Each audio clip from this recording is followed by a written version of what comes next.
La Segona Guerra Mundial. Les causes. La Segona Guerra Mundial va ser un conflicte d'abast brutal, va ser una autèntica hecatombe, i aquesta Segona Guerra Mundial doncs, va tenir unes causes. Avui explicaré aquestes causes. La primera seria la ineficàcia de la Societat de Nacions. La Societat de Nacions va ser creada amb l'objectiu d'evitar una altra guerra mundial com la Primera Guerra Mundial. Però no va poder ser així. La Primera Guerra Mundial, que va finalitzar en 1919, doncs va causar milions de víctimes.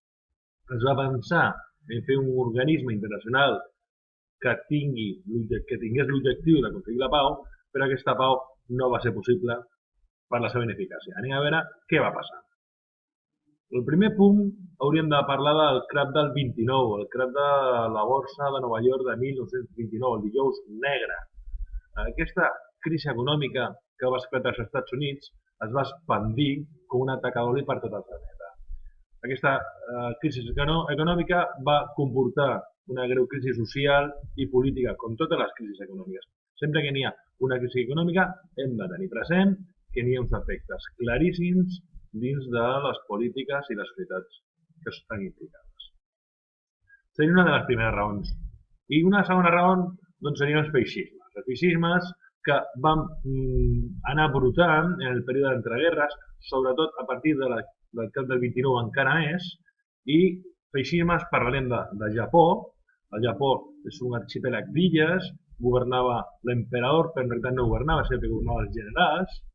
Aquest arxipèlag d'illes doncs, no té recursos, tampoc tenia recursos a principis del segle XX, i necessitaven obtenir més recursos. Què van fer? Van fer una política d'expansió militar als territoris del seu entorn. I el 1931 envairan Manxúria. Una altra serà Alemanya, l'Alemanya d'Adolf Hitler, i Hitler explicarà un programa basat en el rebuig del Tractat de Versalles.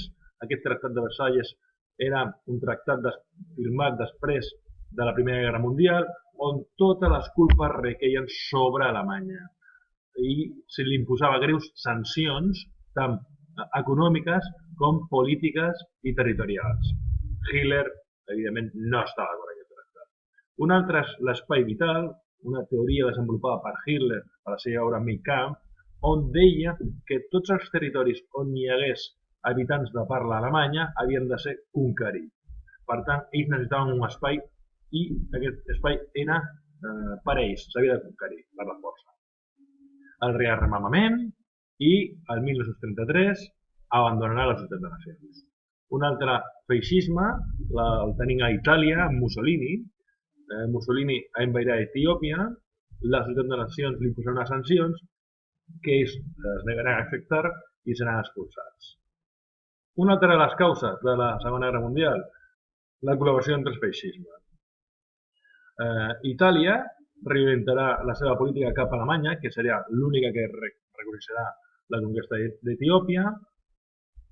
D'altra banda, al sud d'Europa, a Espanya, esclatarà la Guerra Civil entre el 1936 i 1939 i els dos països que col·laboraran el dictador o el general Franco, que va ser qui va fer el cop d'estat, doncs van ser tant Alemanya com Itàlia. Neixerà un eix Roma-Berlín i aquest eix recolzarà militarment el general Franco. I al novembre, Hitler signarà en Japó un pacte anticomintern contra l'URSS, un dels enemics més que Hitler tenia enfilat eren els comunistes, Hitler era anticomunista.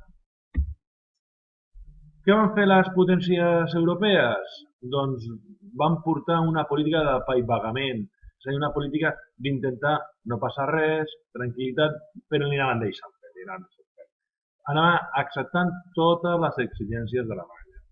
Per exemple, en 1938, al març, envairà Àustria, després Txecoslovàquia. Aquesta regió del sud tenia un percentatge molt important de població alemanya i, com hem dit abans, per Hitler, segons aquesta teoria de l'espai vital, aquest espai era seu.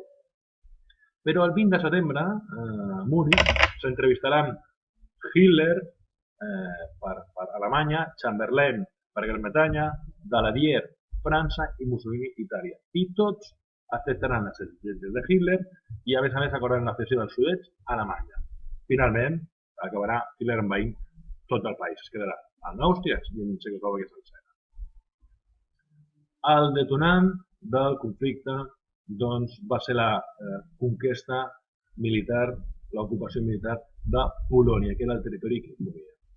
Alemanya no havia acceptat la pèrdua després de la Primera Guerra Mundial de Posen, ni el pas de Danzig, i Hitler volia Polònia. El 1939, a l'agost,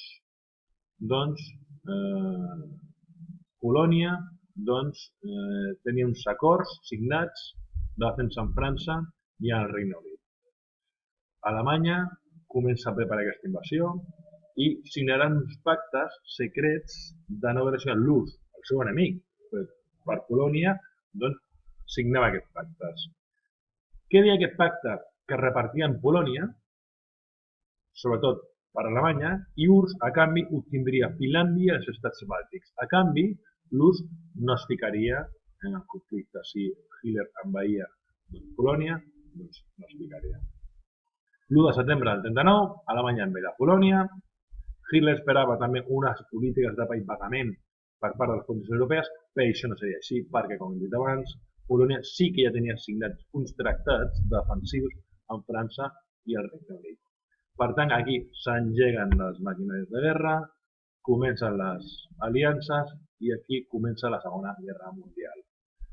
Per finalitzar aquest primer apartat, parlarem que el món quedarà dividit en dos bàndols, els aliats i les potències de l'eix. Pels aliats tenim França, Gran Bretanya i Estats Units. Segons anava avançant el conflicte, s'anirien unint més països com l'URSS. I per l'eix tindrem els feixismes: Alemanya, Itàlia i Japó. Moltes gràcies per